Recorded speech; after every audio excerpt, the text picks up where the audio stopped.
With so many options, why choose Arizona State University? For me, the only online option was ASU because of the quality. Their faculty was really involved with their students and care about your personal journey. The dedication to my personal development from my professors, that's been extremely valuable to me.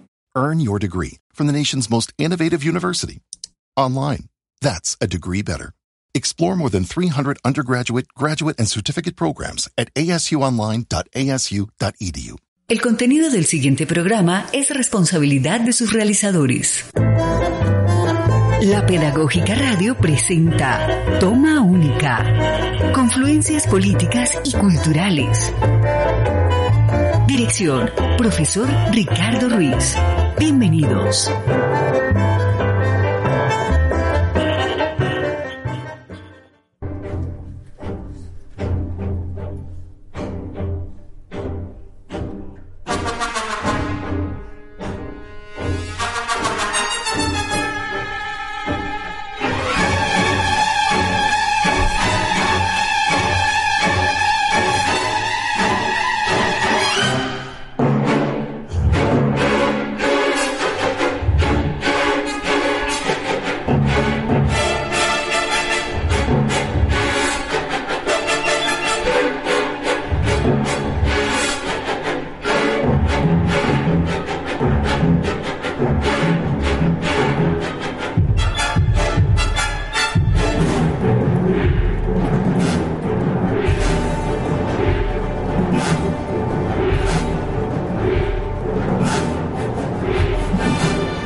Amable audiencia de Toma Única, confluencias políticas y culturales.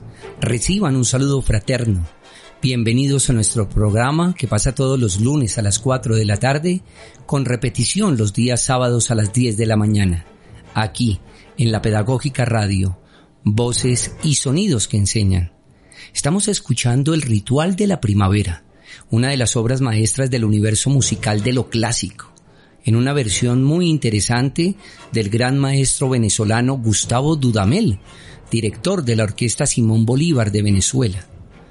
La consagración de la primavera, obra de concierto orquestal del compositor ruso Igor Stravinsky, fue escrito para la temporada de 1913 en París de la compañía de ballet rusos, y la coreografía original fue creada por nada menos que Nijinsky. Cuando fue estrenada en el Teatro de los Campos Elíseos el 29 de mayo de 1913, el carácter vanguardista de la música y la coreografía causó sensación y un casi disturbio en la audiencia, aunque se diseñó como una obra para el escenario, con pasajes específicos acompañando los personajes y la acción. La música alcanzó igual o incluso mayor reconocimiento como una pieza de concierto, y es ampliamente considerada como una de las obras musicales más influyentes del siglo XX.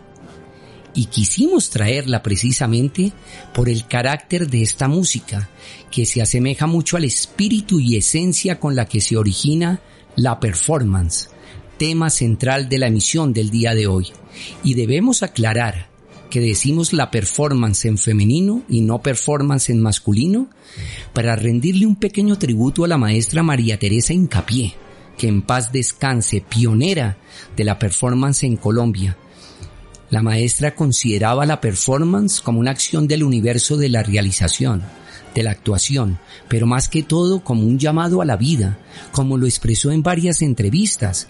Cito literalmente a la maestra: performance traduce el arte de la acción, y la acción es todo lo que tiene vida. Por lo tanto, creo que la performance es un llamado a la vida. La emisión que hoy nos compete, la 134, la denominamos la performance y las artes vivas, posibilidades didácticas en diversos espacios. Y qué mejor para hablar de este interesante tema que convocar a 3 miembros de nuestro semillero de investigación, Arterias Culturales, que trabajaron esta temática en el semillero. Bismar Parra, Valentina Galindo, Lorenzo Contreras, me emociona mucho, muchachos, tenerlos aquí en nuestra mesa de trabajo. Bienvenidos una vez más a La Pedagógica Radio. Muy buenas tardes al equipo de trabajo y a nuestros oyentes. Es para mí un placer volver al podcast Toma Única. Espero que este maravilloso programa sea de su agrado. Buenas tardes a la amable audiencia. Muy agradecido con la invitación, profe. Espero este programa sea de agrado para todos y nos pueda servir para futuras reflexiones académicas. Profe, buenas tardes, compañera María, compañero Bismar, es un placer de verdad estar nuevamente acá. Un semestre muy duro, realmente un semestre muy duro, pero para eso estamos acá, para poderles traer a los queridos oyentes todo lo que alrededor de la academia, alrededor de la cultura, de las artes, de la historia, del cine, de la música les podamos brindar, y de verdad que es una bienvenida tenerlos a ustedes dos compañeros que hacen parte del semillero de investigación y que con sus aportes nos van a contribuir y nos han contribuido bastante. Muchas gracias, de verdad. Lorenzo, Bismar, Valentina, desde luego, este tema creemos pertinente, por eso lo trabajamos en el semillero y creo que lo van a disfrutar mucho los oyentes el día de hoy, porque debo aclarar que no es un tema para la licenciatura en Artes Escénicas, sino todas las licenciaturas de nuestra Universidad Pedagógica Nacional, educadora de educadores, pueden trabajar. Hoy, la emisión 134. La performance y las artes vivas, posibilidades didácticas en diversos espacios.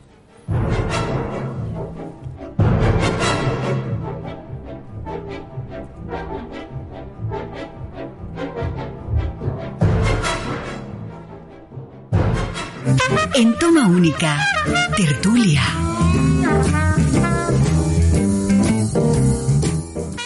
A big nice round of applause for this.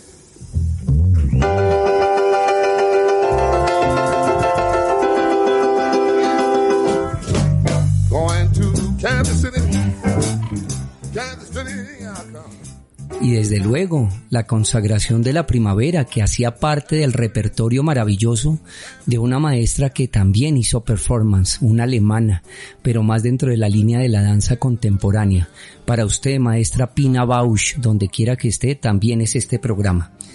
Amable audiencia de Toma Única, hoy nos acompañan, como les decía, varios estudiantes de nuestro semillero de investigación Arterias Culturales, que dirige y orienta este servidor. El semillero fue creado en el año 2018, en el mes de septiembre, con el ánimo de seguir fortaleciendo los procesos de formación didáctica y pedagógica inmersos en nuestro oficio docente, y desde luego siempre articulados con el arte y la cultura. También es importante mencionar que el semillero les brinda la oportunidad a sus integrantes de participar activamente en la creación y difusión de nuevos conocimientos, de elaborar podcasts, contenidos educomunicativos, ya que el semillero desde su creación se ha articulado con Toma Única, Confluencias Políticas y Culturales. Este proyecto de cultura que nace de nuestra Facultad de Humanidades y la licenciatura en Ciencias Sociales convergen los dos espacios, el semillero y el programa de radio. Por eso el semillero también contribuye y proyecta en la creación y elaboración de ponencias desde las diferentes líneas de trabajo, la participación en eventos académicos de carácter local, departamental, regional, nacional e internacional. Vamos a entrar en materia, muchachos. Vamos a iniciar aproximándonos al concepto, la performance y las artes vivas y sus posibilidades. ¿Qué le podemos contar a nuestra audiencia? Les invito a que aterricemos el término la performance y por qué trabajarlo en cualquier espacio. Bueno, en un primer momento a mí me gustaría traer aquí a esta misión al artista Guillermo Gómez Peña. Él nace en México en el 55 y se va a Estados Unidos en el 78 a estudiar. Él maneja los temas de la inmigración y la política del lenguaje. Lo traigo a él porque en su texto en defensa del performance, él nos sitúa el performance como un territorio. Y se me hace importante porque el territorio del performance es donde se garantizan libertades que son negadas en otros espacios. Entonces, en este espacio, básicamente las reglas se pueden romper. Hay un desafío como de los modelos y los dogmas autoritarios. Él define al performance como algo sin fronteras, que está abierto a los nómadas, a los emigrantes, a los híbridos y a los desterrados. Entonces, este sentido que tiene como político del performance se me hace muy importante, al igual que él menciona que el performance está en un desacuerdo permanente con la autoridad. Entonces, yo traje esta cita y dice: nuestro humanismo reside en la garganta, la piel, los músculos, el corazón, el plexo solar y los genitales. Nuestra empatía por la orfandad social se expresa a sí misma como una forma visceral de solidaridad con aquellos pueblos, comunidades o países inmersos en la opresión y en las violaciones de los derechos humanos. Entonces se me hace que el acto del performance, cómo se puede ver en la sociedad como un acto político, ¿no? Como un acto que puede reivindicar a este tipo de comunidades y personas que están marginadas dentro de la sociedad. Bien, yo sí quisiera abordarlo desde la parte musical, muy pertinente, maestro Ricardo, las dos piezas que utilizamos para abrir el programa, ¿no?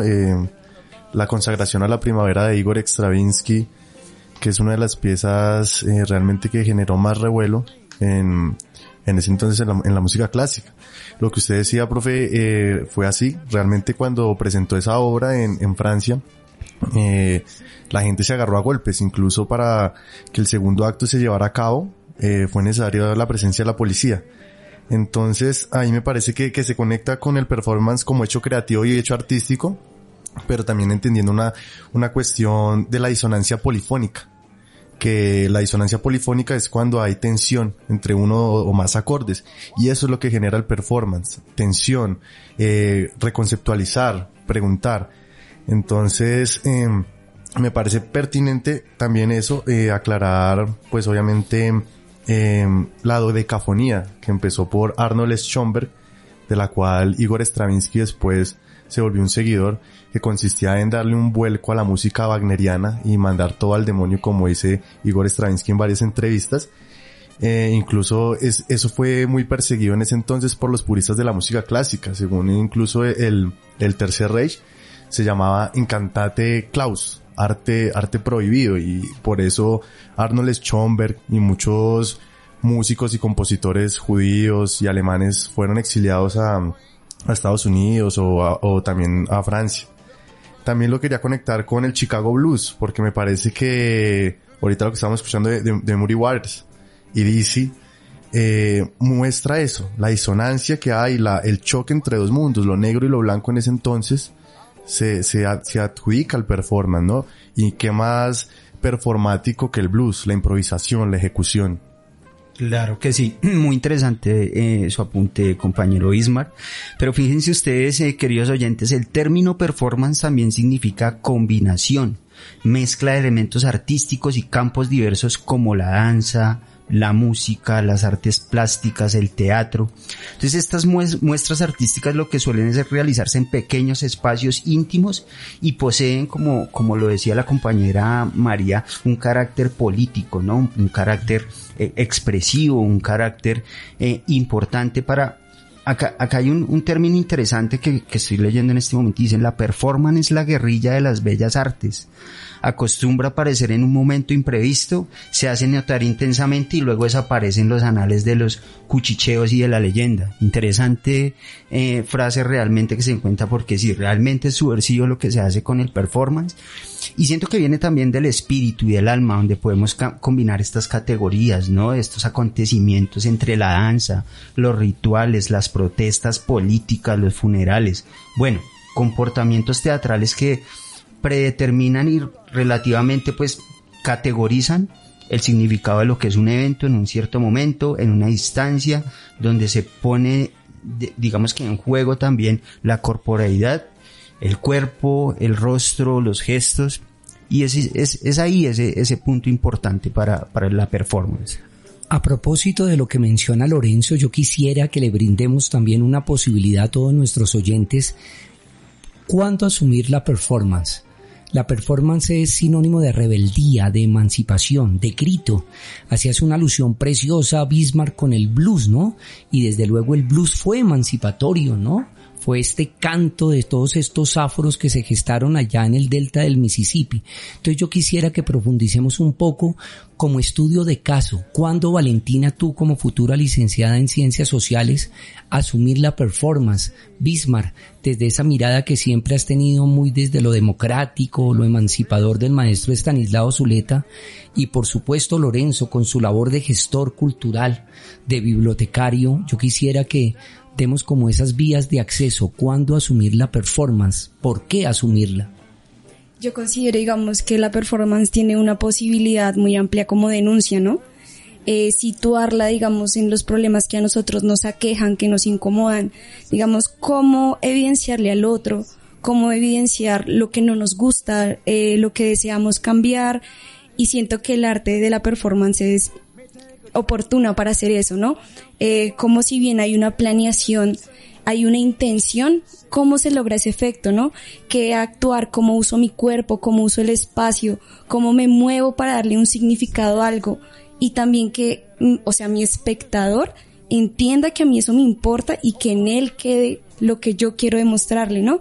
Entonces siento que el performance para mí sirve para eso, como para la denuncia también como de este sistema, cómo nos violenta, cómo nos vulnera, ya sea, por ejemplo, en mi caso como mujer, ¿no?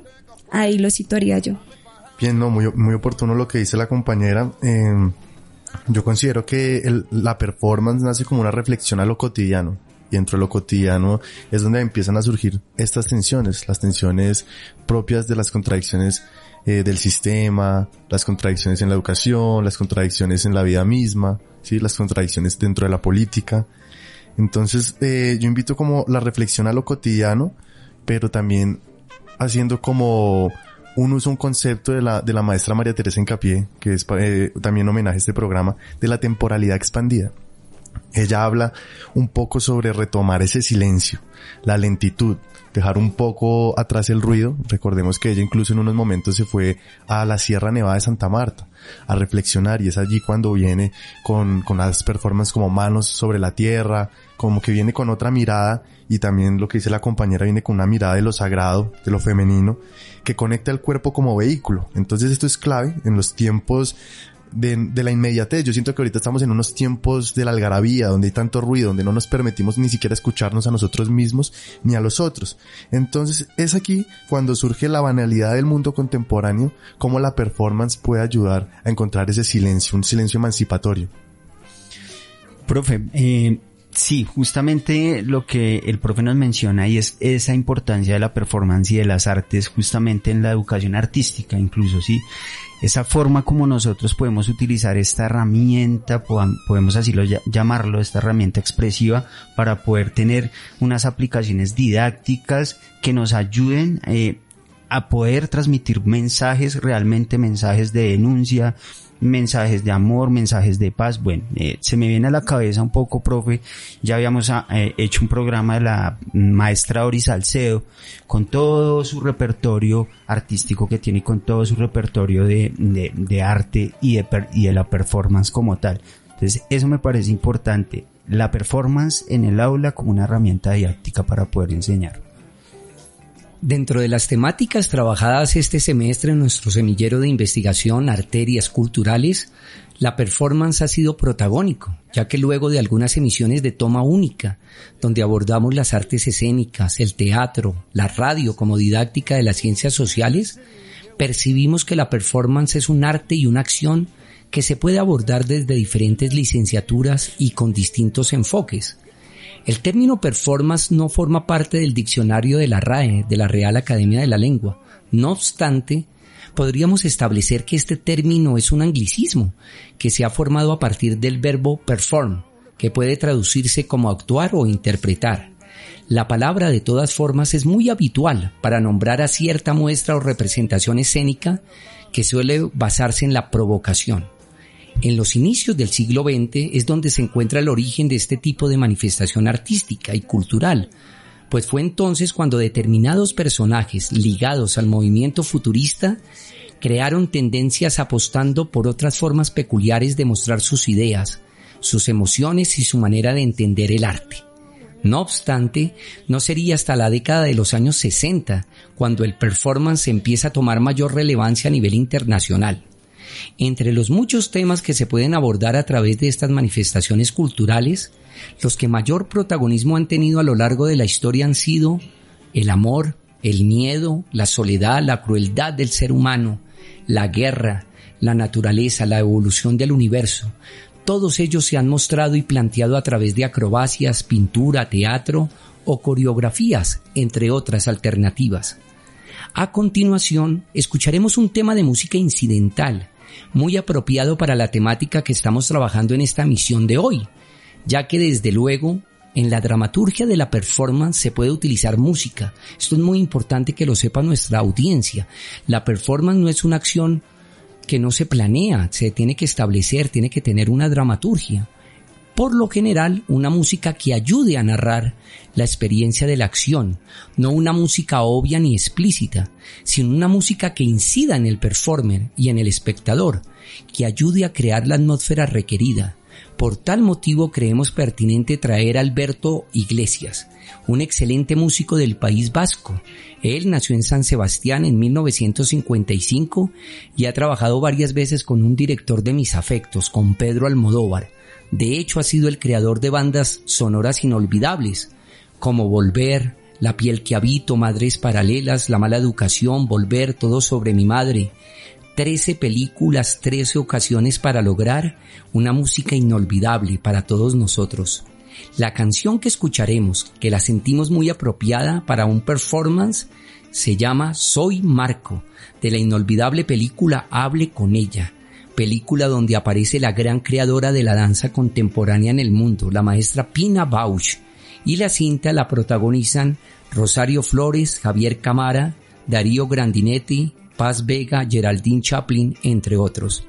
Con ustedes, Soy Marco. A ver si esta música les da ideas, muchachos y amable audiencia, para crear una performer.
La Pedagógica Radio. A big nice round of applause for this.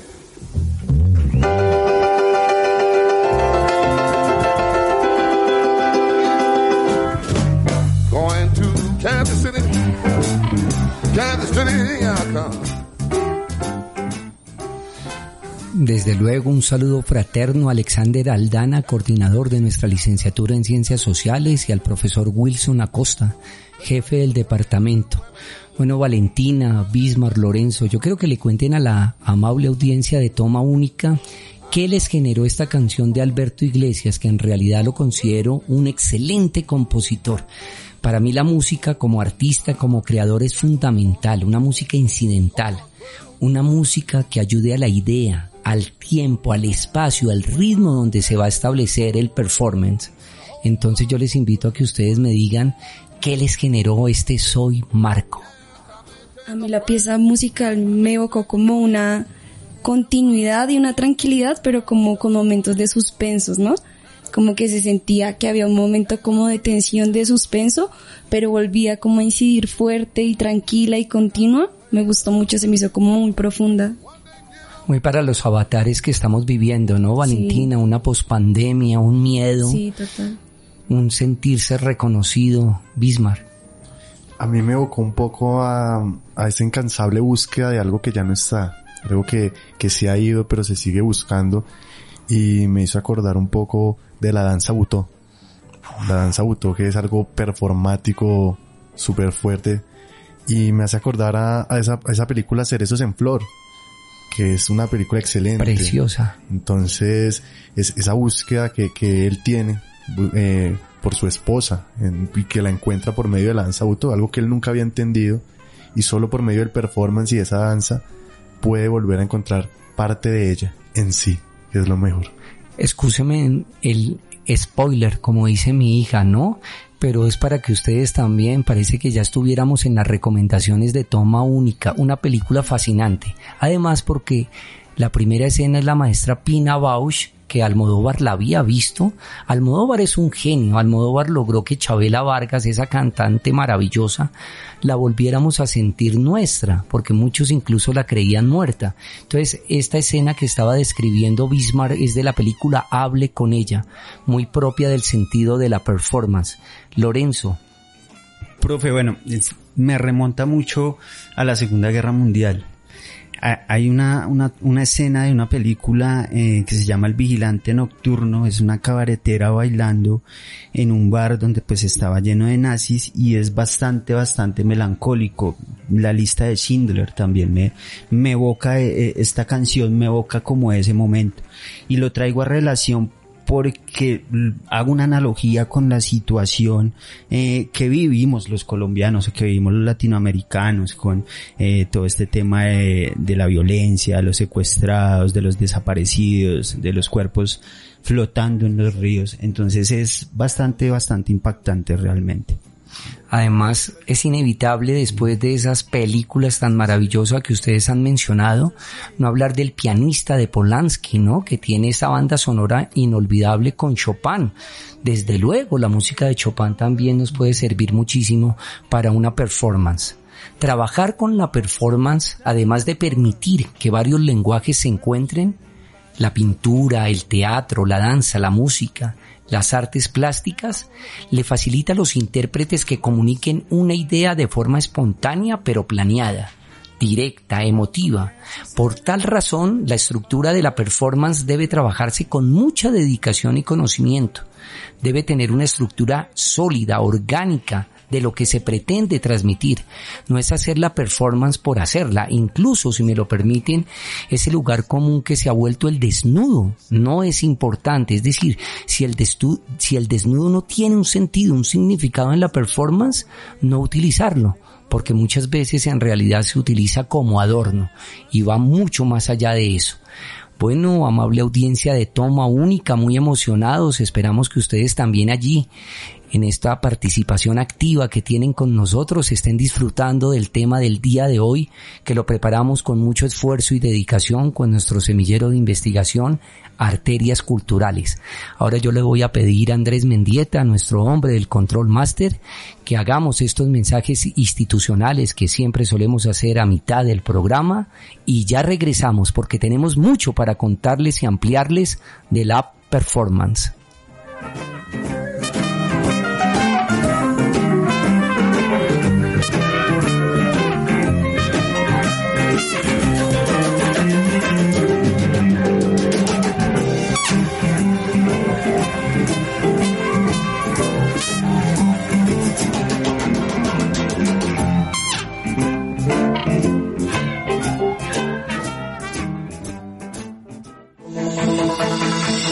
Escuchas La Pedagógica Radio, transmitiendo desde Bogotá, emisora virtual de carácter educativo y cultural de la Universidad Pedagógica Nacional, educadora de educadores. Pedagógica Radio, voces y sonidos que enseñan.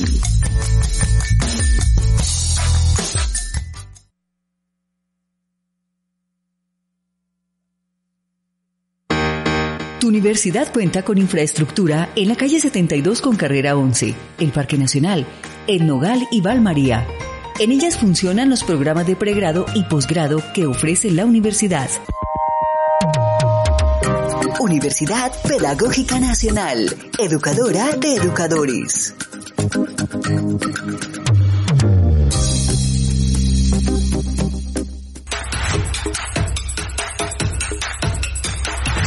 En la Universidad Pedagógica Nacional formamos a los mejores maestros y maestras que educan, que enseñan y generan cambios para la nación.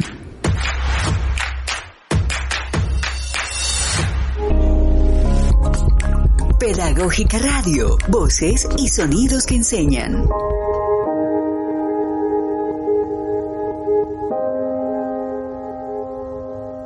Hello, bonjour, ciao, hello. El Centro de Lenguas de la Universidad Pedagógica Nacional ofrece cursos de inglés y francés en modalidad intensiva y semestral para adultos y jóvenes a partir de los 16 años de edad. Para niños de 7 años en adelante, ofrece cursos semestrales de inglés. Mayor información en centrodelenguas@pedagogica.edu.co o al teléfono 320-316-7028. Recuerda, 320-316-7028. El Centro de Lenguas te conecta con el mundo. Universidad Pedagógica Nacional, educadora de educadores.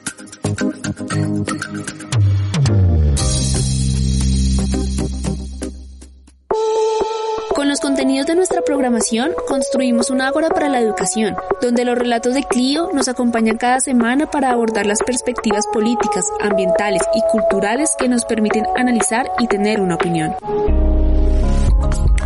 Pedagógica Radio, voces y sonidos que enseñan.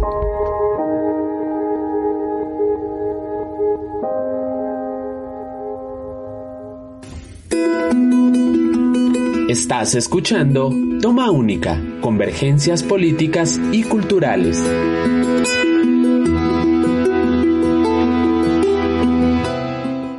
A big nice round of applause for this.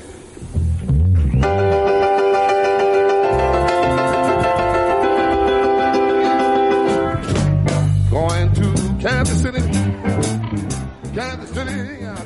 Un saludo desde luego también para nuestra decana de la Facultad de Humanidades, la profesora Magda Bogotá.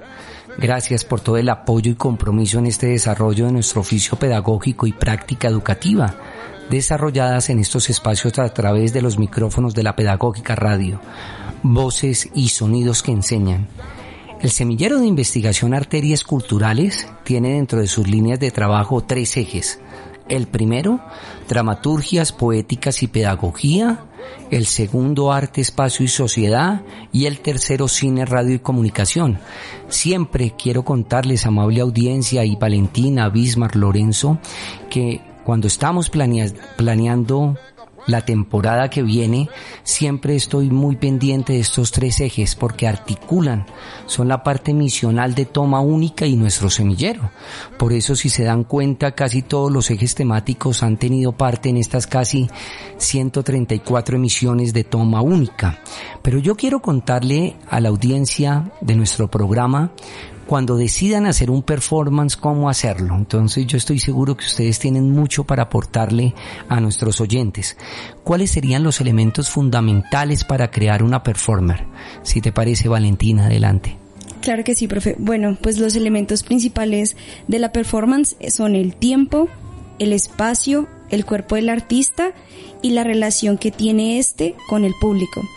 Entonces, en un primer momento, pues me gustaría como hablar sobre este debate donde el performance ha sido como marginalizado dentro de las artes vivas, ¿no? Y es que el campo del performance involucra todo lo que se puede representar y escenificar.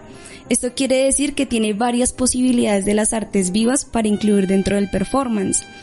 Y como no está, digamos que, etiquetado en una y tiene tanta posibilidad de abarcar a las artes vivas, muchas veces como que se sobrevalora, ¿no? Como que el performance está a un lado de las otras artes vivas, pero nosotros aquí en este programa pues queremos reivindicar la performance. ¿Y cómo? Pues en la planeación del performance es rigurosa a cualquier otra obra de arte, ¿no? Entonces, dentro de este tiempo podemos ver que la durabilidad puede ser variable, ¿no? Según la intención que tenga pues el performer o la performer.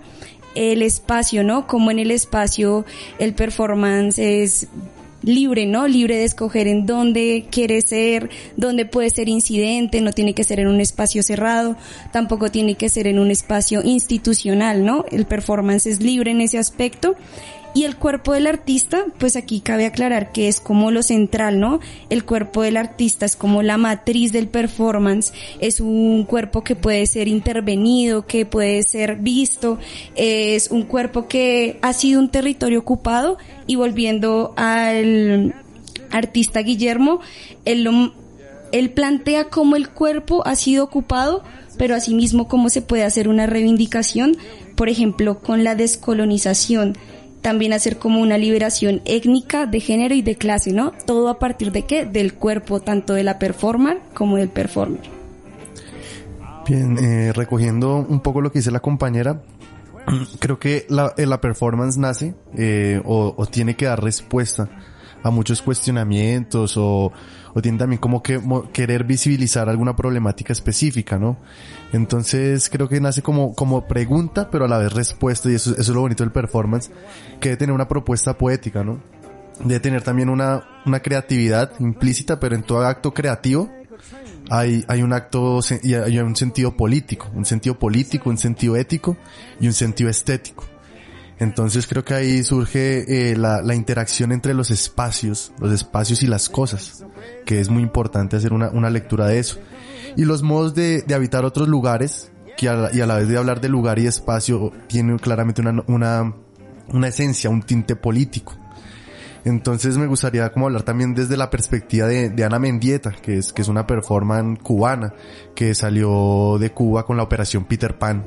Entonces ella fue formada, estudió en Estados Unidos y trata de volver a ese sentido cubano, a volver a ese sincretismo religioso. Entonces en su performance uno encuentra muchas cuestiones de la santería, y justamente ella le tocó vivir un Estados Unidos muy violento para con las mujeres. Entonces en la universidad donde ella estudiaba hubo un caso que la marcó, un caso de un abuso sexual a una mujer que ocurrió dentro del campus. Entonces ella utiliza en su performance la sangre como elemento también para reivindicar lo mítico, lo sagrado desde lo femenino, pero también para denunciar las violencias que sufren las mujeres en un sistema como el nuestro. Bastante interesante lo que anotan mis compañeros. Entonces ese proceso comunicativo que adquiere un papel fundamental y un papel, digamos que principal justamente es allí donde el performer y el espectador tienen ese vínculo realmente fuerte, ¿no? Esos canales de comunicación que entran en juego son plurales: el oído, la vista, el olfato, y realmente hacer sentir que el espectador está sintiendo lo que el performista está haciendo. Sí, entonces me parece clave y fundamental estas herramientas pedagógicas que se dan en la performance, como el juego, incluso el movimiento. Sí, es allí donde estos recursos pedagógicos nos pueden dar bastantes herramientas para poderlas utilizar en el aula, y no solo en el aula, no lo veamos un poco tan cerrado, sino incluso fuera de ellos. Por ahí yo le ha comentado al profe la idea de un performance que he venido construyendo y que seguramente lo intentaré hacer. No soy experto en esto, pero lo intentaré hacer, y es los deslibrados, ¿no? Y es ese juego de palabras, ¿no? Los deslibrados, los desplazados, los desposeídos, los despojados, ¿no? Y es por allí por donde vamos, por ese camino de poder tener este recurso de la performance en las artes como un recurso pedagógico. Ya que Lorenzo menciona este ejemplo de este performance, pues queríamos aclarar, digamos, que el objetivo del performance no es ni gustar ni agradar, realmente es dejar en las personas que nos están viendo nuestra intervención, dejar algo, ¿no? Que en su psique quede algo como, uy, ¿qué está pasando aquí? ¿Esto a qué me evoca? ¿Yo qué reflexión puedo hacer con esto, no?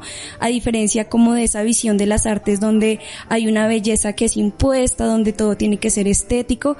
Entonces esto es lo que resaltamos del performance, ¿no? Que el objetivo es que quede algo en el espectador, es hacer como mover las entrañas de este espectador, y esa es como la magia, ¿no? De la performance. Es interesante lo que tú dices, justamente porque digamos que toda esta revolución cultural y toda esta revolución alrededor de las artes se da justamente en los estallidos sociales, en las protestas, en las marchas, y es allí donde el performance cumple una función, la performance cumple una función fundamental, y lo vimos en el estallido de hace un año. Entonces creo que eso es un elemento realmente revolucionario, es un elemento como lo hablábamos de la pedagogía del oprimido, del teatro del oprimido. Es ahí donde tenemos que nosotros actuar como maestros y maestras. Contundente. Now I may take a plane, may take a train, and if I have to walk or be getting out just the same. Kansas City, here we come.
Sí, amable audiencia de Toma Única, ya lo identificaron, el ADN de este programa, el maestro Astor Piazzolla. Estamos escuchando un fragmento de Leonora, un álbum maravilloso del maestro, creado y gestado en el año 1987, una composición musical que recoge toda la armonía, el ritmo y la melodía que puede ofrecer la música para la creación de una performance. Los músicos que intervienen en este tema Fernando Suárez Paz en el violín, Pablo Sigler en el piano y como invitados de lujo, el maestro del clarinete cubano Paquito de Rivera, Andy González en el bajo, Rodolfo Alchurrón en la guitarra eléctrica y el propio Astor en el alma del tango, el bandoneón.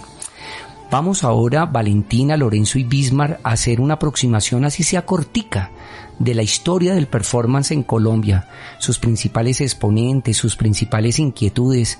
Quiero que este programa educomunicativo llegue a mucha audiencia, desde la educación media, la primaria, por qué no decirlo, la universitaria y la de estudios de posgrado. Entonces, frente a esto, ¿qué nos puedes decir, Valentina, la amable audiencia? Bueno, para hablar un poco sobre la historia del performance en Colombia, yo traigo a la maestra Marilyn León. Ella es maestra en artes plásticas de la Universidad Nacional y ella básicamente nos comenta que la performance nace a mitades del siglo XX en Colombia, pero entonces es como una respuesta a los procesos locales y a cómo hay una coyuntura sobre el arte nacional en el país. Entonces aquí vemos como que el primer performance en Colombia es en el 1959 con el famoso grupo de los Cuatro, que es Alfonso Quijano, Francisco Cardona, Rodolfo Velázquez y Otto Sabogal. Entonces es como una respuesta a cómo, digamos que esta imitación del arte nacional que tenga que ver con el arte que se está llevando a cabo en Europa, ya los estudiantes de la Escuela Nacional de Bellas Artes no quieren no quieren hacer una continuación como estas exigencias que hace la academia, ¿no? Entonces aquí pasa una performance y es que ellos irrumpen en el Salón Nacional de Artistas, descuelgan sus obras y hacen también como un entierro simbólico a la crítica, ¿no? Y entonces salen caminando por la calle Séptima hasta la 26, quemando como ataúdes, ¿no? Y es como, ya estamos cansados de que ustedes nos impongan como este arte europeo, como déjennos a nosotros, ¿no? Como qué vamos a hacer nosotros sobre el arte, ¿no? Y aquí es importante porque entonces nace la primera Bienal de las Cruces, que es como un lugar donde se empieza como a exponer este tipo de de arte que va en contra de esto, y ahí también se ve como un acto performático que hace Gonzalo Arango, y es que él escribe un poema en un billete de $1 y lo lee en el público, ¿no? Entonces, bellísimo. Sí. Entonces es ver cómo se empieza a surgir como esta performance en Colombia, haciendo como una denuncia, ¿no? Una denuncia como a la academia. Tremendo eso, sí, yo recuerdo haber leído lo que dice la compañera, esos 2 momentos de nacimiento performático en Colombia. La Bienal de las Cruces, claramente pues cuando Gonzalo Arango estaba como en furor, ese nadaísmo, querían hacer como una demostración, porque aquí el arte en Bogotá no salía de galerías.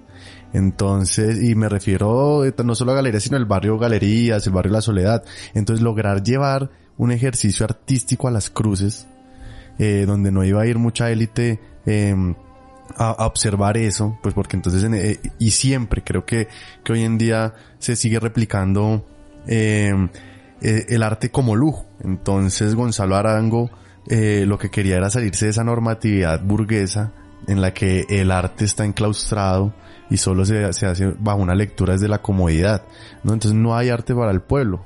No hay, ahorita realmente uno va y mira, y ahorita en la Feria del Libro me pareció increíble los precios de ciertos libros, y uno dice, ¿cómo es posible que siga pasando?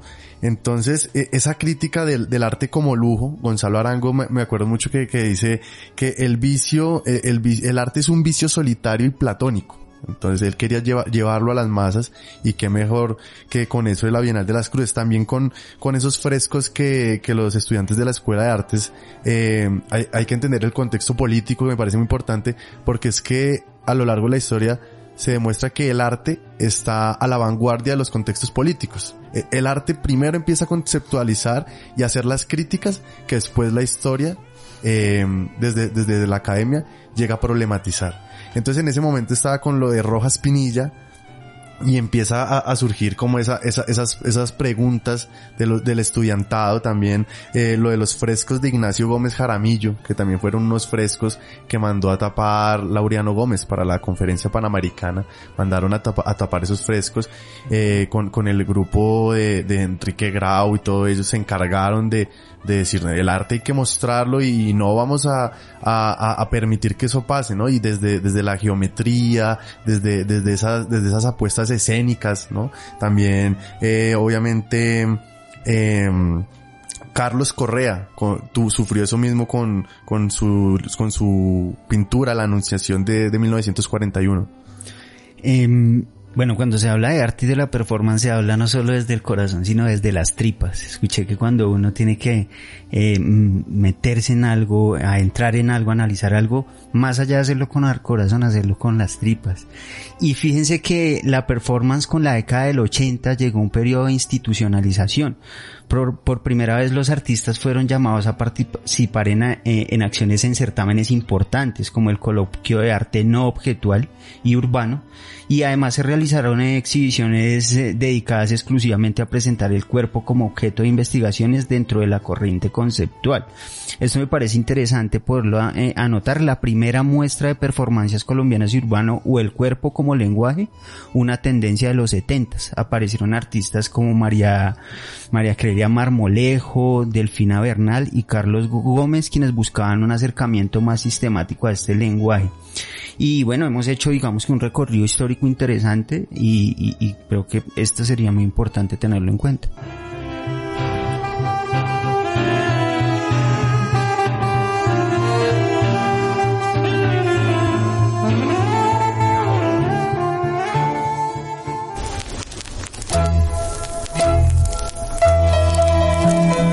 En toma única, aguja y vinilo. Este ritmo que tú oyes es para que baile Lisa.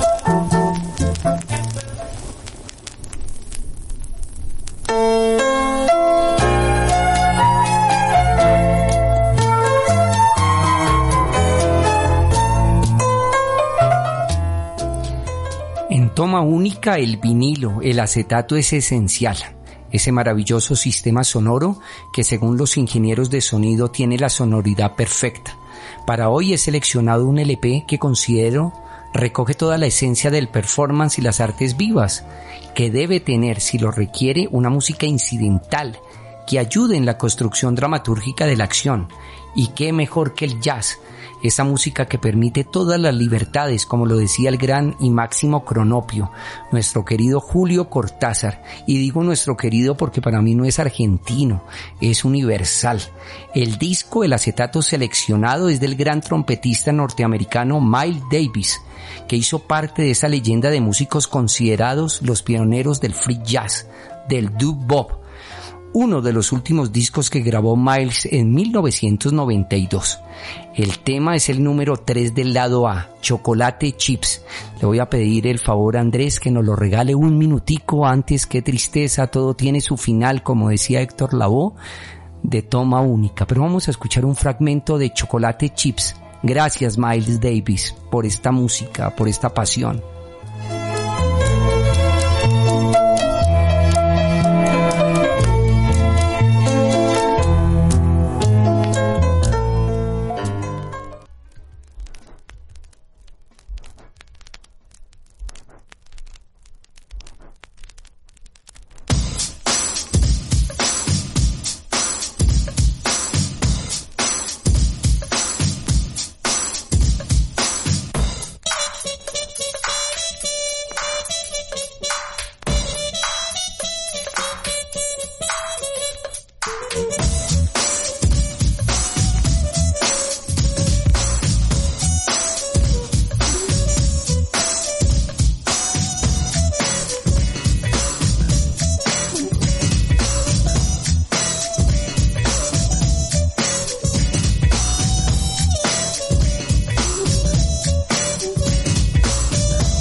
En Toma Única, El Escape.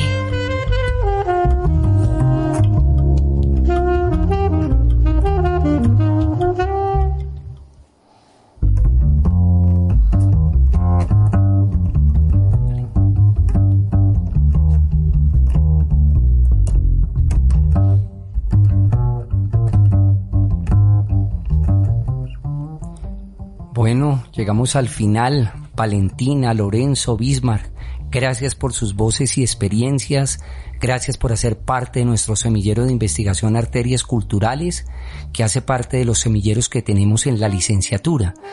¿Cuáles serían sus recomendaciones? Y un agradecimiento muy especial de parte de la Pedagógica Radio y en el mío propio por estar ustedes hoy aquí en esta mesa de trabajo. Valentina.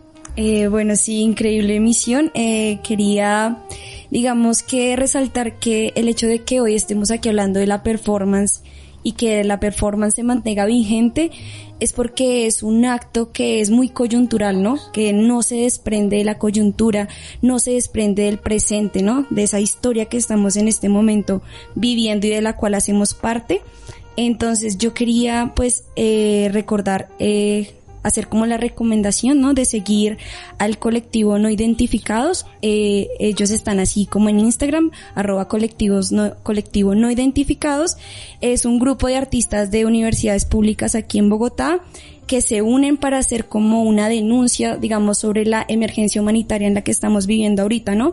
Como lastimosamente en nuestro país, pues la vida no se respeta.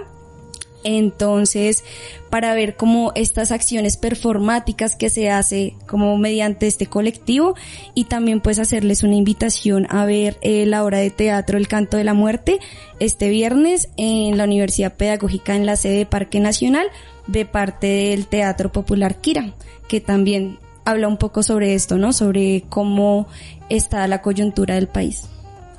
Bien, muchas gracias. Me gustaría invitar a la amable audiencia a de pronto investigar un poquito sobre el grupo Los Amautas, que es un grupo que de pronto a veces ha pasado un poquito por alto y tuvieron una corta duración del 61 al 65, fue que pues estuvieron como en la escena performática, hicieron la lectura de su manifiesto en la iglesia de San Diego. Entonces pues se basaban básicamente en volver a esa cultura primigenia. Recordemos que los amautas en el pueblo inca eran los que transmitían la lengua, las creencias. Entonces ellos con Jorge Aníbal Niño empiezan a entender en ese momento, en esos 60s tan álgidos, como decir, nosotros tenemos acá lo nuestro, somos semilla, ¿sí? ese polvo de estrellas, ese popol vuh. Entonces me gustaría invitar a la amable audiencia y me parece pertinente también que en estos tiempos se pueda mirar qué hay de eso, qué podemos utilizar de ellos en este momento. Gracias. Sí, bueno, primero que todo mi recomendación es que visiten las páginas de Toma Única y del Semillero Arterias Culturales, de página en Facebook, página en Instagram, que estén muy pendientes del reencauche que vamos a hacer en Instagram de los programas del 2021 para que pues ustedes puedan tener acceso a ellos, puedan tener acceso a los podcasts. Son una herramienta indispensable para reforzar la academia incluso en las mismas asignaturas. Y bueno, también pues el libro justamente del profesor Ricardo, porque hablamos de esa cultura artística tan importante que ha sido acá en la universidad, profe. Su libro, Sistematización de la Cultura Artística para fortalecer el pensamiento crítico, la obra de maestros de Évora Arango y Santiago García en su contexto. Gracias Lorenzo, gracias Bismarck, gracias Valentina. Sí, no quería dejar pasar por alto, usted ya sabe, maestro, que soy tanguero, y es que me pareció muy pertinente meter aquí a Piazzolla y cerrar también como con una frase de la maestra María Teresa Hincapié, que ella lo que buscaba con el performance era volver el mundo más humano, más solidario, más comunitario, y es algo que me evoca ahí al tango, porque es que el tango es el baile de los abrazos. Cuando la gente baila tango, los dos corazones están juntos, están pegados. Les acompañaron en la producción general Yolanda Barrantes, en comunicaciones Laura Chávez. En el Control Máster Andrés Mendieta. Agradecimientos especiales a nuestra directora, la profesora Carolina Alfonso, y también un agradecimiento muy especial a Marta Rodríguez y a Lorenzo Contreras por el apoyo en la difusión de nuestros programas a través de las redes sociales. Yo soy Ricardo Ruiz Angulo, docente de la licenciatura en Ciencias Sociales y director, orgullosamente, de este semillero maravilloso Arterias Culturales y de Toma Única. Hasta la próxima.